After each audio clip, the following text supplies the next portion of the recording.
Makanya anak itu dididik.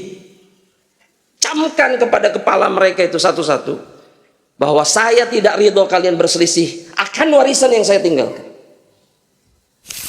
Para ulama itu sering mengingatkan jamaah, mereka yang berselisih karena harta waris adalah orang-orang yang paling tidak berakal. Kenapa? Mohon maaf, paling tidak berakal. Kenapa? Karena yang mereka perebutkan itu bukan harta mereka sebenarnya.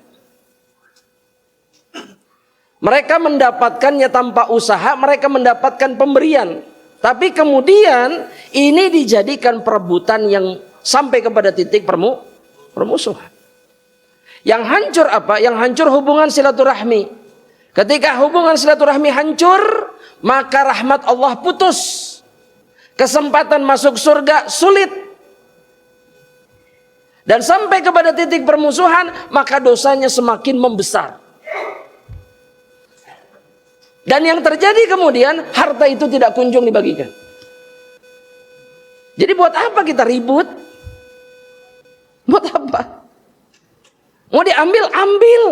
Telan aja, telan. Silahkan, ambil semuanya. Semuanya. Hatta kita butuh, rezeki kita bukan ada di warisan, bukan. Rezeki kita di tangan Allah. Nilainya gede, Ustaz, miliaran, kajian miliaran.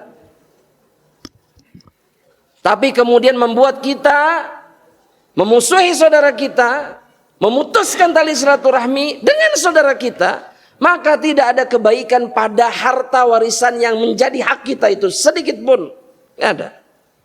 Padahal sebelum ada warisan akur. Berarti ini bala, ini warisan ini berarti. Tapi kemudian diperebutkan. Apa? Dan seringkali nilainya tidak seberapa. Karena pernah lihat di pengadilan itu satu orang melawan 7 orang dan nama belakangnya sama semua. Kasusnya sengketa warisan. Bayangkan coba kalau ayah ibunya masih hidup. Apa yang ada di kepala mereka itu? Apa yang ada di hati mereka? Ketika melihat 8 anaknya berselisih. Hanya karena apa yang mereka tinggalkan. Makanya anak itu dididik. Camkan kepada kepala mereka itu satu-satu, bahwa saya tidak ridho kalian berselisih akan warisan yang saya tinggalkan. Saya nggak ridho. Dan haram bagi kalian kemudian memusuhi saudara kalian hanya gara-gara warisan yang saya tinggalkan untuk kalian. Malas. Terlalu berharga hubungan saudara. Tapi udah pika sebelen, Ustaz. Antum kalau tes DNA sama saudara antum sarwa, sama darahnya nafsudam, darah yang sama, DNA yang sama, maka ketika antum caci maki dia, antum sedang mencaci maki diri antum sendiri. Mencaci maki orang tua antum sendiri. Karena darahnya sama. Halas. Sudah. Ya.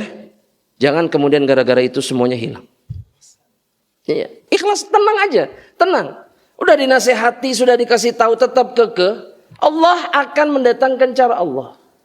Kalau itu jadi hak kita pasti sampai. Jika tidak, terserah. Ada rizki yang lain yang telah dipersiapkan oleh Allah untuk kita. Wallahu a'lam bishawab.